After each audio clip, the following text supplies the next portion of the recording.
Ooh. Ooh, we can start on time this time. Welcome everyone to another family gatherings. I'm joined by Woohoo! Joanne and Jessica. Do you like it when we call you Jess or Jessica? I've never asked. I have no preference, but it's just that when I introduce myself, I always introduce myself as Jessica. But Fair, I don't fair. mind if people call me Jess or Jessica. I guess it depends on the situation. If you're a room full of Jessicas, then Doesn't matter. which has happened a couple of times in our church. But even if she's in a room full of Jessicas, calling her Jess or Jessica would not make the situation any better.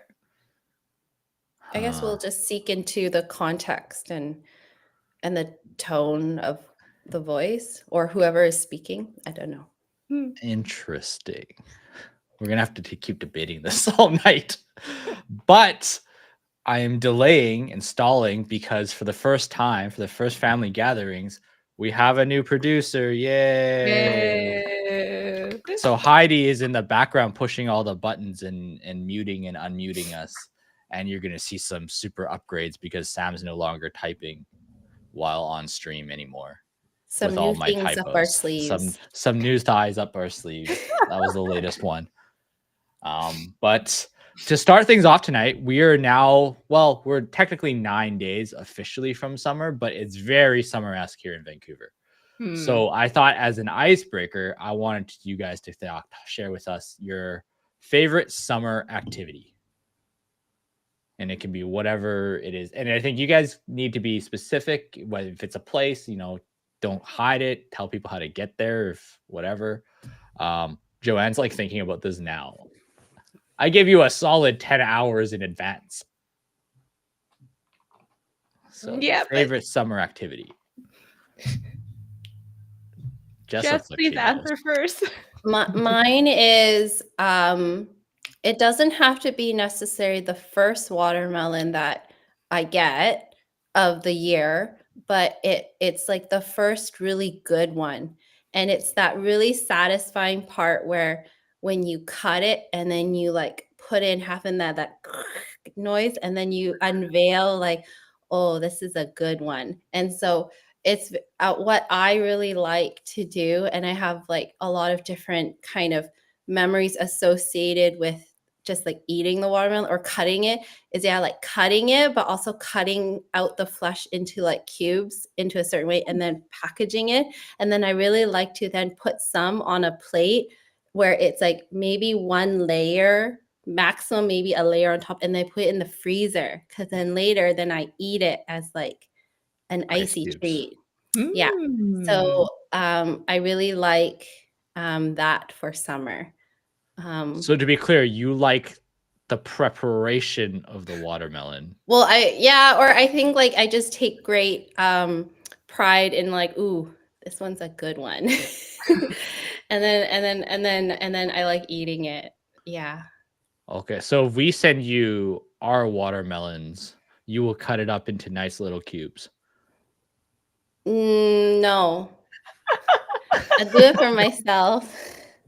Because this is one of the things I really. It's selfish, but I like the activity of like getting like searching for the watermelon and everyone kind of thinking they know what they're doing because they're tapping it. But then you have that common kind of look with that person next to you and be like, oh, well, like, yeah, sure, this one, right? And then it's like, especially when it's like, the pricing of the watermelon is like per watermelon, not necessarily by weight. So it's like, okay, you want to get one that's big, but at the same time, it's like when you tap it, it's like, oh, is it just like a lot of peel or it's like dead flesh inside or something like that. So I like the kind of all the stuff around, like the kind of the activity of getting one, picking one, and then the kind of ritual of like opening it and then like, yes, this is great. Or like, oh, and then you go through this whole like morning process of like, oh, this one is not as good. Like, and then, so it's just a fun activity. Like the kind of co-mourning or co-rejoicing with You could whoever write a you may be with. Pixar movie about finding the right watermelon. I did Maybe. not know that watermelon could be an activity. I thought that was a food, but apparently, Yeah, I'm it's like a whole what you thing. described was basically a chore, Yeah, right? well, Like for the most part. well, like for me in the summer for a number of years, like when I was living abroad, was like you would walk to the market and then you can actually, where the market that I would go to or different markets I would go to, there's like a truckload of watermelon and then there's a bunch of watermelon on a table. You can either buy it as a whole or you could buy it as like a half or a quarter. Like they'll pre-cut and then they like cover it for you, right? You kind of choose, and I always like to choose like the whole one. And it's like just like the journey of carrying it back home, and in tow I have my dog as well, and so it's kind of like, yeah, this one's a good one, and then it's like open, like, yes, it was great, or like, oh, this was a dud, and like, oh well, now I need to like eat my sorrow of like this really bad, not subpar watermelon, and like contemplate like what I can do better next time. Okay, but all the things you just described are basically why we never have watermelon anymore. Or I Oh. never have watermelon anymore. Because like I don't want to deal with bringing it home, bringing it up the elevator, Yeah. cutting most of the mass and throwing it away into compost, going back down with the compost. Like, and I come back and like I think the very first time we like when like Jeannie and I got married, we moved out, we got like maybe half a watermelon or whatever. Mhm. It was like a treat to like cut it into little cubes, and like, man, this is a lot of work. And like that's what I realized. I'm like, oh, like my parents have always cut it into little cubes, and I've taken that for granted. Yeah. Right. And Yeah. because the first time it's like, oh, we cut into little cubes. The next time it's just halves. And then eventually it's like, nah, you just buy the quarter watermelon, just take a bite each. Yeah. Right. Like that's the least work. Yeah. But I didn't realize the work it takes to like bring and then dispose of a watermelon. So But even though watermelon's one of my favorites, I don't eat it much anymore. Yeah. But even though I share all of this, like this is by no means indicative of who I am, because on the other side, if you ask me what's my favorite fruit, like I really like watermelon, but if I were to choose a fruit that was like a fruit on the go, like if I was not at home, then I would choose an apple, because then I could just eat the whole thing, because I'm too lazy to like keep the core around and try to find a way to properly dispose of it. So I just eat the whole thing. Okay, the laziest fruit is banana. No, because then you have the peel. Yeah, but When you get throw it the away. peel. No, but for me, like that is so much of a hassle. Like, okay, now I have to hold this banana peel. And Okay, like, but do you chew through the core of an apple? Yeah, I eat the whole thing. Yeah, she just says you I can't just eat the whole thing. I eat the whole thing. I'm shook. And I know that somebody else talk. I mean, I need to stay silent for a bit. I know people are worried because like the seeds, like Oh, you're apparently fine. if you eat like a copious amount of it, then it's like the same as arsenic, but you have to eat like a gajillion at once. Which you are not doing, so you are fine. No, so I just eat the whole thing because I don't like to have to hold it or have to properly dispose of it. I'm like, I'll just eat it. So yeah. You said it's the same as arsenic. It's okay. Do you see our producer?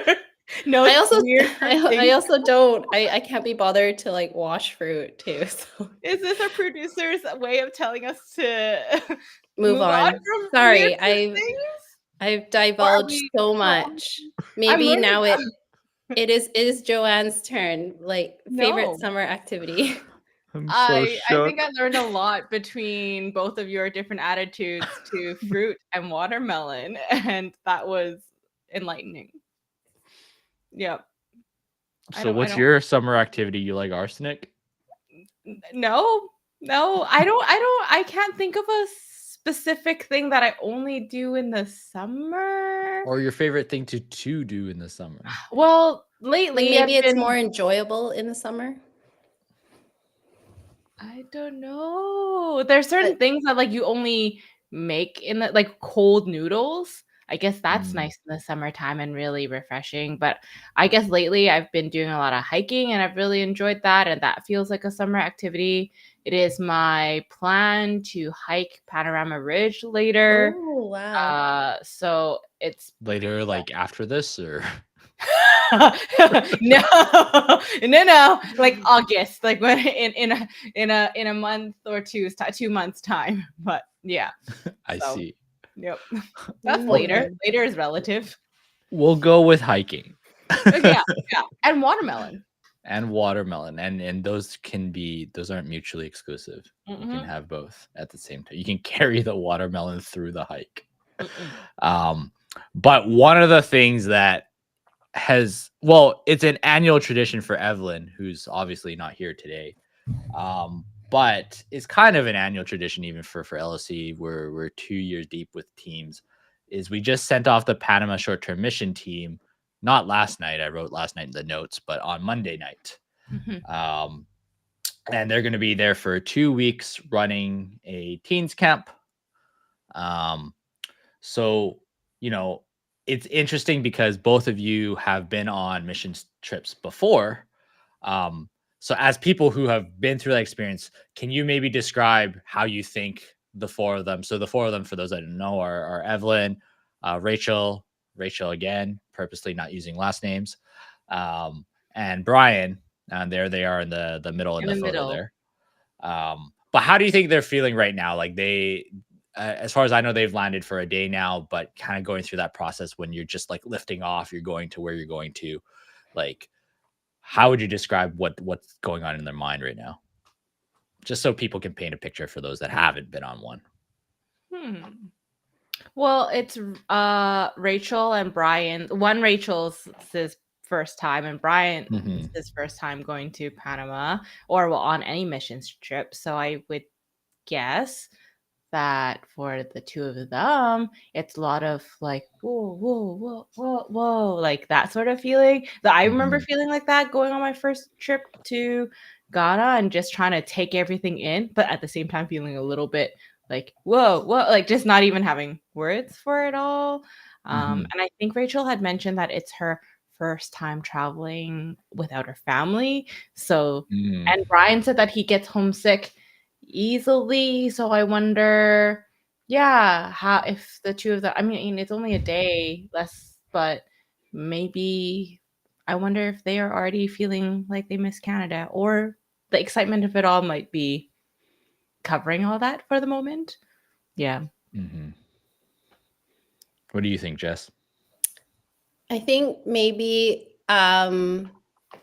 for Rachel Young, where this is her second time going, perhaps it would be kind of like, oh, I remember this, or like there might be some like recollection of her own experience the year prior. So there might be some reflective thoughts happening there. And then maybe from those reflective thoughts, perhaps like thinking of like what has happened to her this past year since then, and perhaps moving forward this year there, these next weeks, like what she kind of wants to continue onwards or explore more or reconnect. As for Rachel Leung and for Brian, I think perhaps it's kind of like the feeling of like surrealism, like oh, it was real. Like I think there's a lot of built up of anticipation of like the days or the months leading up to it, and also hearing a lot about the place and the people from other people. And then so there might be this like strange kind of feeling of like they have an image or an idea of what they think they will experience based off of what other people have told them. But then now they're going to experience it for themselves. So there might be just this interesting intersection between what their preconceptions are and then what they're faced with reality. And I think another thing to anticipate is perhaps like unspoken expectations, because perhaps like there's things that they expected or were hoping for, but then those don't surface until something causes friction against it. And then they realize, oh, I had this expectation, or I had this kind of preconception or my own prejudice. And And now this is coming forward because I'm reacting in this way. Like, why am I reacting to this situation? So I think maybe first and foremost, I think these first early days might be just a lot of like, oh my gosh, this is actually happening. Kind of like, oh, like there's a lot of like built up leading to it. And I think it doesn't actually hit until first you land and you notice that everyone who speaks around you is not speaking English predominantly. 2, just the different atmosphere. And 3, I think the hardest will be the first night's sleep and then waking up and then kind of like you're not in your usual space and your usual routine. So how do you adapt? So that's what I think might be going through. I would agree with that. Like, and I've been on this exact like plane ride to Houston through to Panama. I think one of the things is because these flights are always long and they're usually like more than one flight. And I think that was the experience for both of you and your trips too. Like there's a grogginess to longer travel, right? But I think for missions, like it's almost like you've left your old portal and you've entered a new portal, and you're not. It's not like exactly like you're just all tired and you're exhausted because nothing has really happened yet. You've been on a plane, right? And planes are tiring, but it's a different time of tiring versus like, hey, we're drained of mental, physical energy, right? And so it's like I remember that distinct feeling of stepping in the airport and just being like, I'm not all there. Like I'm a little bit groggy, right? And everything feels a little bit different. The air's different. The temperature is definitely different. And like Jess said, like the language is different. And it just like, I don't know when the STM team will listen to this, if they will listen to this, but I think soak all that in and try to like correct that. Is that a term we're using now? Because it's not approved by Joe. It's kind of cool, right? And I think it is different the first time versus the second time. Like the first time I went to Panama, I didn't know where Panama was on a map. Do you know now? Like where the canal is, because the world, like if you do those globe things, it's usually like they point out the canal, right? So it's around there. But I also didn't know until the third. So context is I went to Panama for 5 years straight doing children's camp, so not exactly what they're doing, but it wasn't until year 3 that I could tell you that we were in Panama City. Like I didn't know the name of the city we were in. Because I just never looked at a map.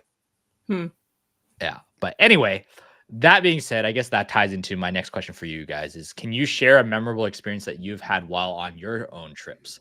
And I know you guys might have been in a couple, so feel free to pick and choose. But we'll kind of keep it general for now. I didn't read a lot of the questions ahead of time, but nice. But you have props. But I read this one and I was like, oh, I know, because this memory actually comes to mind a lot. Okay. Producer, could you pull up the clip for me? Oh wow. Nice. Is it so good? God is so good. God is so good. He's so good to me. Why I did. Yeah. Again. I mean, that song is often in my head, and when I think about Ghana, that's the image I think about a lot. That was from our trip, and there was one particular for context, because I didn't grow up in church, and so I never grew up with the Awana songs. I like all the signs and all of that. And so going on the trip, seeing all these kids, and being a part of teaching the kids these very basic songs that teach basic things about God, but are so key and fundamental. And it was just, I don't know, it was in that particular clip after we sang. So we first arrived at the village, and then there was a brief message sharing, taught the kids the song, and then we went from various homes in the village, across the village, to just share about why we were here, because what are a bunch of Canadians, Asians doing in the middle of rural Ghana? And then all these kids, after they had learned the song, followed us and they all were holding our hands, and we're skipping through the village, singing God is so good, so good, so good to me. And that was so, I don't know, that was such a beautiful picture, and it's still such a encouraging.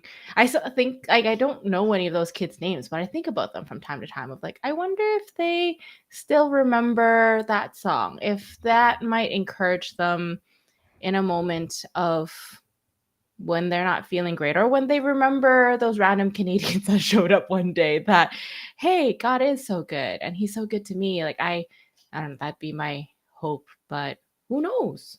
So yeah, I think that is a very distinct memory for me that randomly I'll just be, that song will come up in my head and it'll be there for a whole day. So yep. Nice. Jess, what about you? So I thought I was gonna. What came to mind was mainly a Panama memory. One time that I went was with Evelyn and with Queenie, and this was when we were traveling to there, and I remember, like, back then, I used to find sleeping on airplanes very difficult. And because of our flight and everything, it was overnight. And then when we arrive in Panama, we'd be like, right away, go. So the goal was to sleep on the plane. And I was really worried. I was like, I can't sleep on planes. I find it very difficult. So I remember somebody, maybe it was Evelyn or somebody else, was like, oh, take half of a baby Benadryl, like the drowsy kind, because that will help you go to sleep.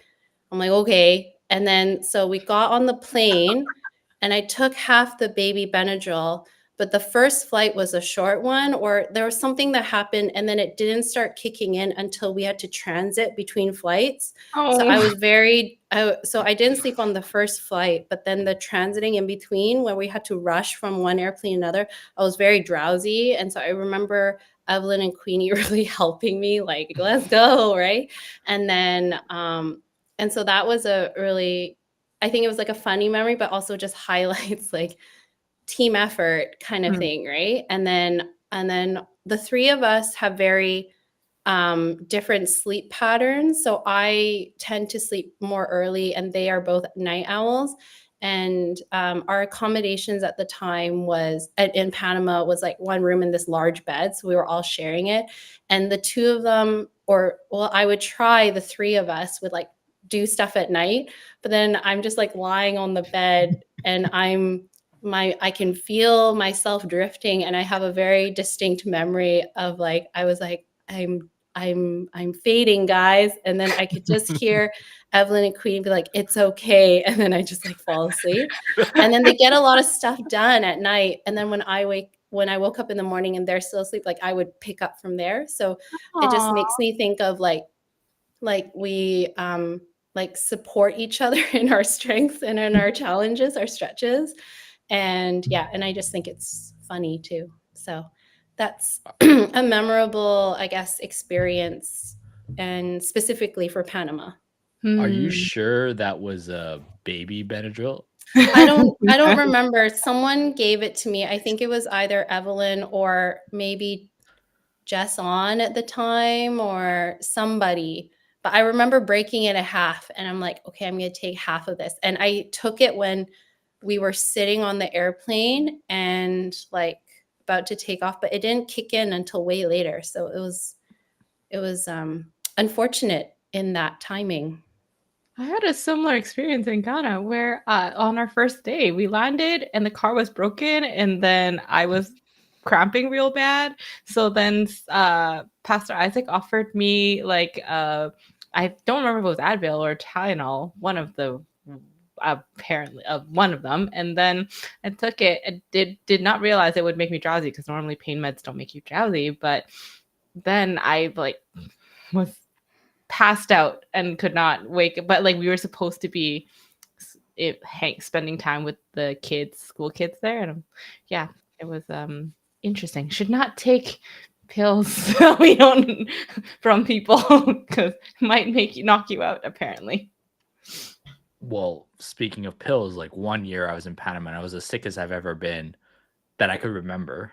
Yeah. And for like 3 days during the whole children's camp, I was like, I was also in charge of giving the message. So I'd give the message, and then I'd go back to bed. Like literally, that was all I did was like sleep and give the message and then sleep until one day the pastora there. So pastora is like Spanish for pastor. Go figure. Was like, here, have this. And then I was like, what is it? And she goes, magic pill.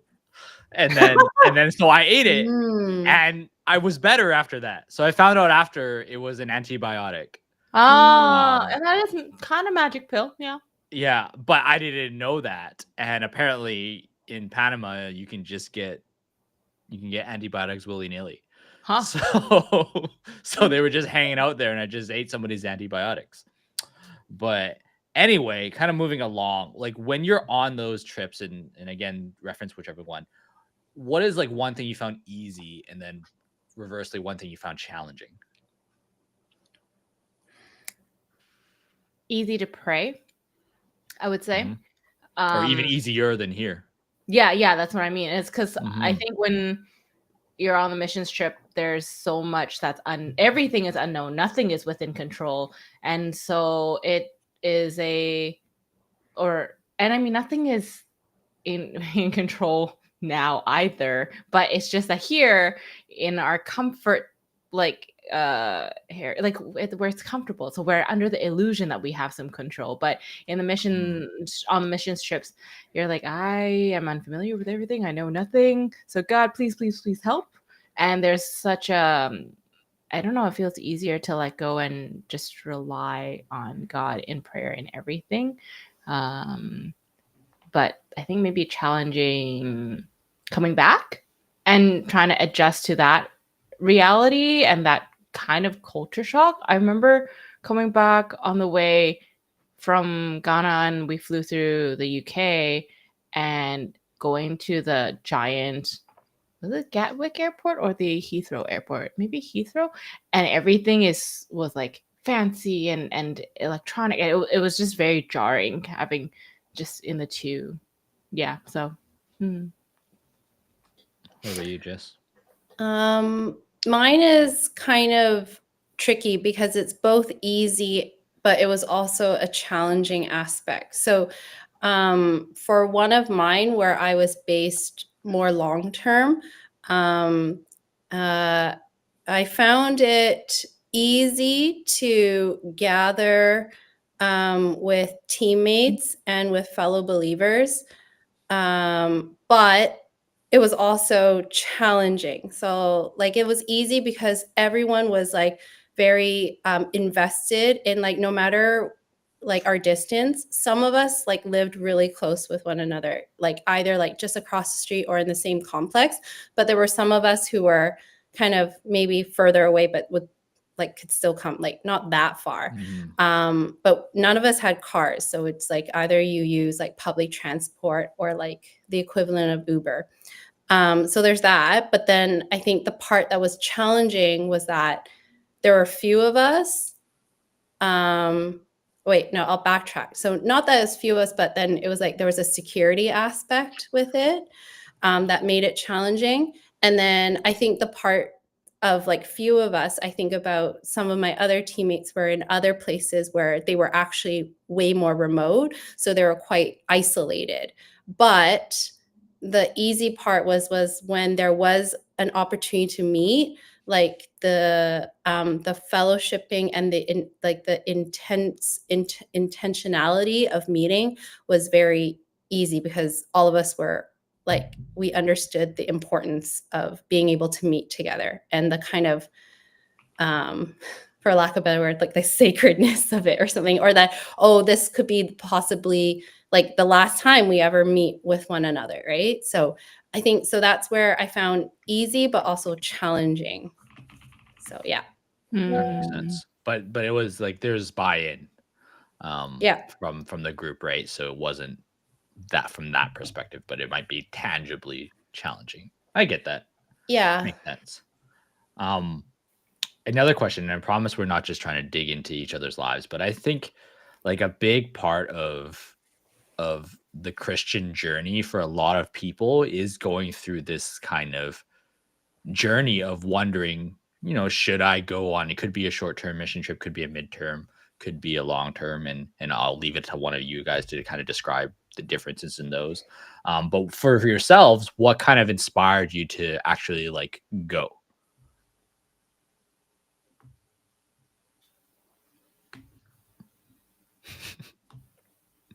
Jess looks like she has an answer prepared.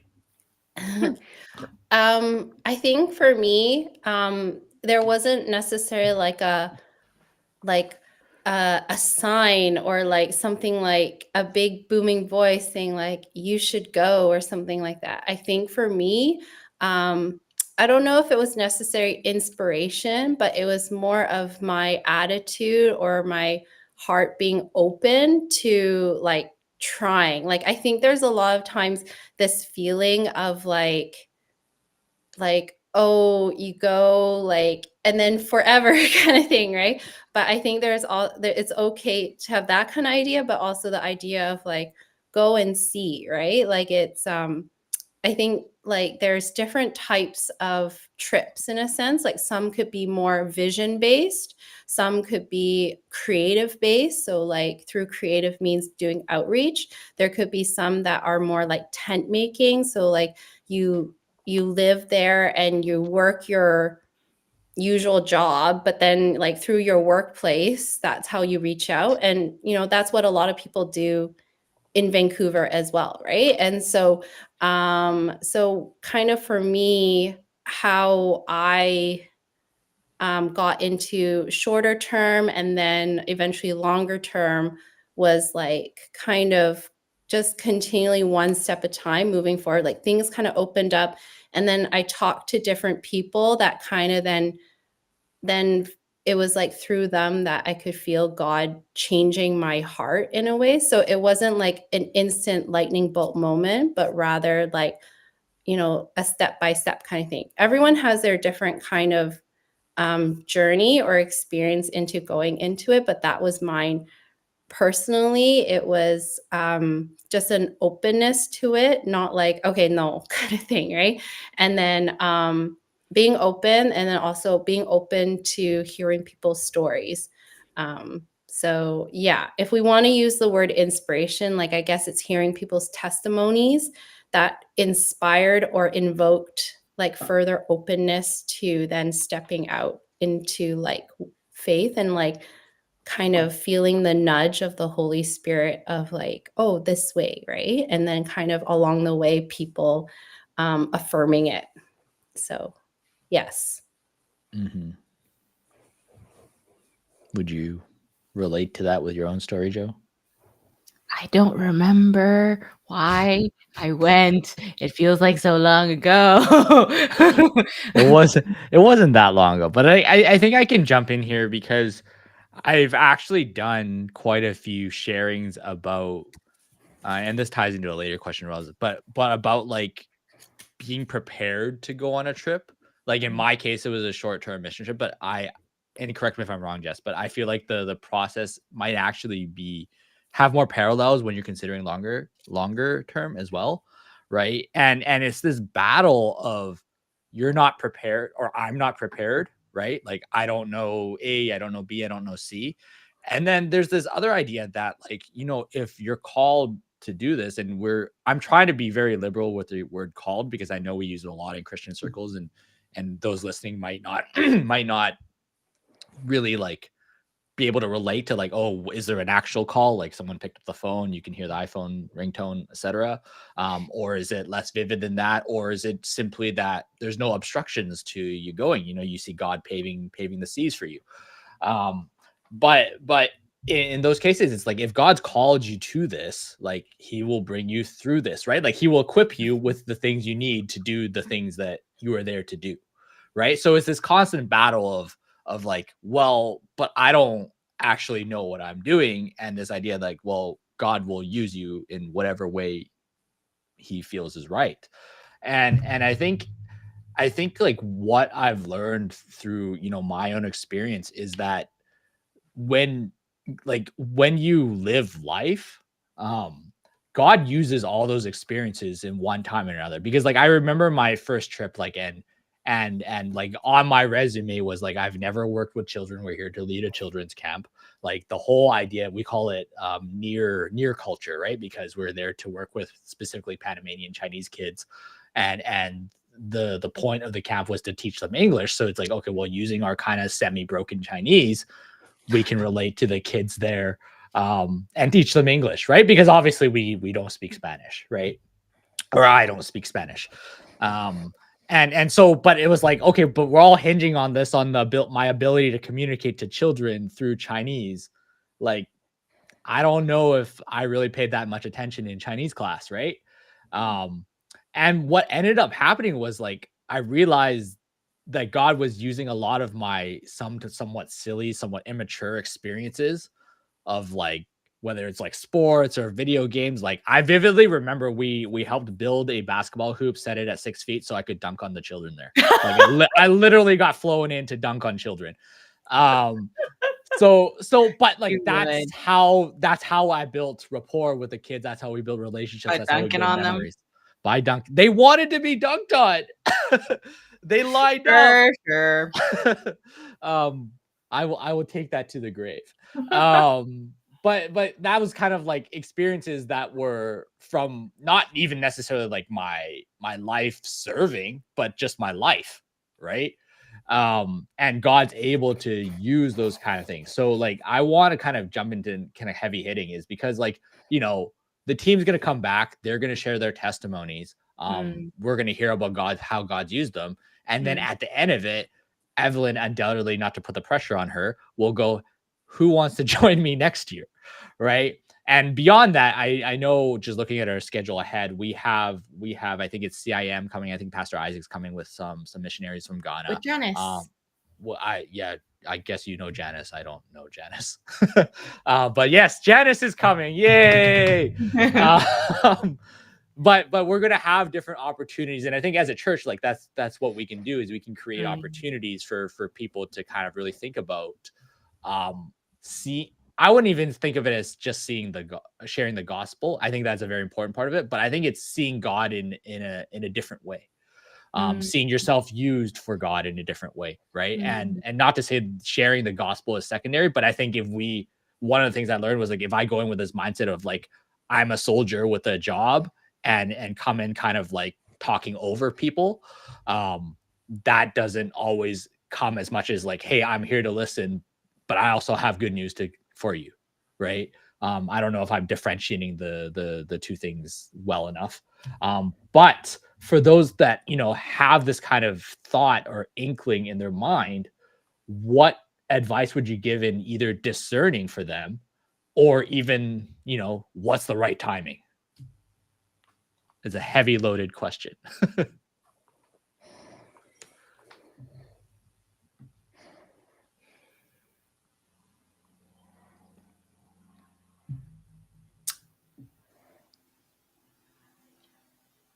That's so hard, because it could be so different for, there's no, like, there can't be a blanket answer, but I think sometimes it's like, why not? And also, if you even have a small inkling of a thought that you might want to go, then I'd want to poke further and be like, why? And why not? Because I think that thought of going on a trip like that is the fact that it's there, like that a seed is planted, that you know. And is it the first time that seed has planted? Like, have you been wanting to go to Panama, and you now, like, you know, there's a lot of things to consider, but a lot of it I think is, why not? Because like you were saying, Sam, I think God will use like your life and whatever happens for good. So whether you go or not go, I think that'll be true. But selfishly, I think if you embrace these experiences, God will reveal himself to you in interesting ways, and maybe use you in the process. Although I find a lot of the time going these trips it can be more, you end up learning a lot about yourself too and about God as much as you may be serving the people. I mean, I don't know how much the kids benefited from being dunked on, but there must be some lesson in there too. They made a connection with the bro. God says live humbly. Okay. Yeah. I can see that. Here I am misquoting scripture now. Got to be careful with that. What about you, Jess? What would you say? I think I would, so advice I would give is first ask the person how their prayer life has been, like what kind of what have they heard so far from God or not heard. Another thing would be to like talk with someone with whom you feel like could be a good mentor with you in helping you like soundboard, but also like work through these thoughts or feelings or etc etc. And then I think another thing that I found very helpful is like if there's any kind of feeling of like, oh yes I want to, or no I don't want to then ask, why are these things coming forth, right? So like, okay, is the reason why you want to go is so that, is it more because then, oh, people will see me as now as a missionary, so then that's more pride based rather than glorifying God or going to serve him. So you're going like with this savior mentality, or is the hesitancy of going is because, is it fear-based, or are you worried that you're inadequate or XYZ or something? So then like kind of, I think that goes back to like, oh, you learn a lot about yourself, but kind of like your reactions, your initial kind of reaction to certain things then unveil, I think, these deep kind of patterns of thinking or things that are working within you. And I think about that because I remember when someone prompted to me like, oh, why don't you go to this place? My initial reaction was like, ugh, right? Like that, like of You disgust. Jonah it.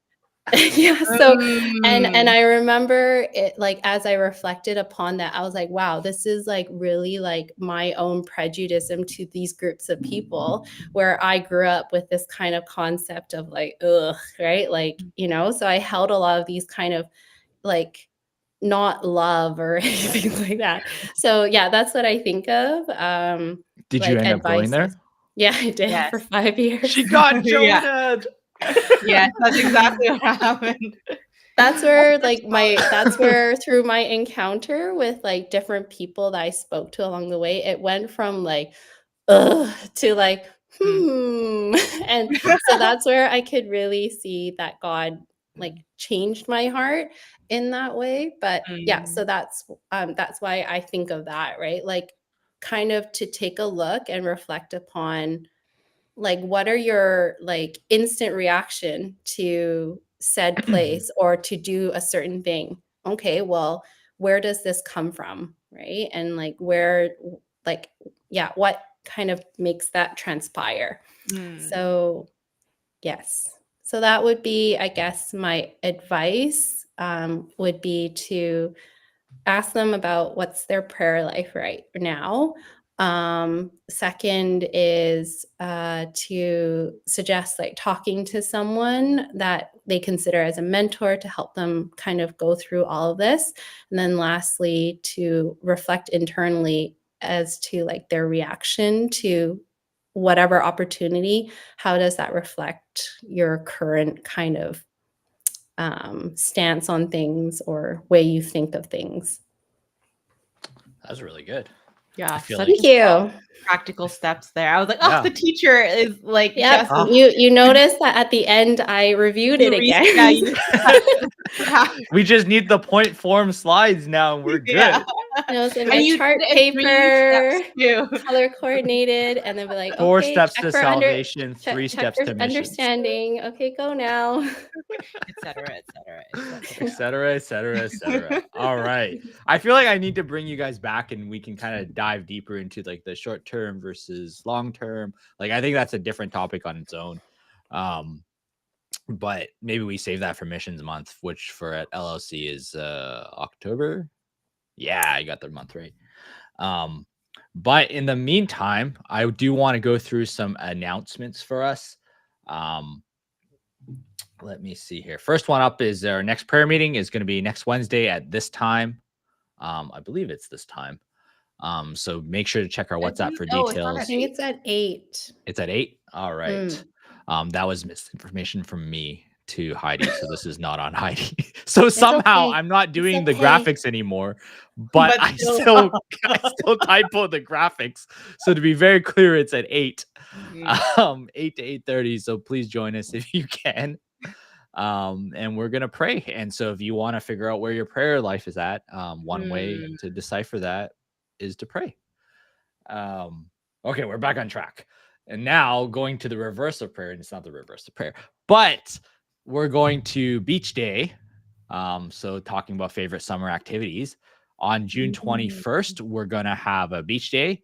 We have this fancy sign up form here. So if you're watching this on review, take out your phone, press pause, point it at the QR code, and then sign up. And we're gonna have it's gonna be a wedding. It's gonna be awesome. Ben and Ines are leading it. They've prepared like a bunch of stuff, like activities, and I believe that there will be hot dogs.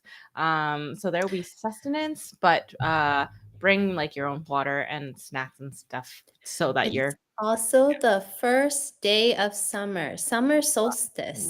Yeah, it's a good way to celebrate.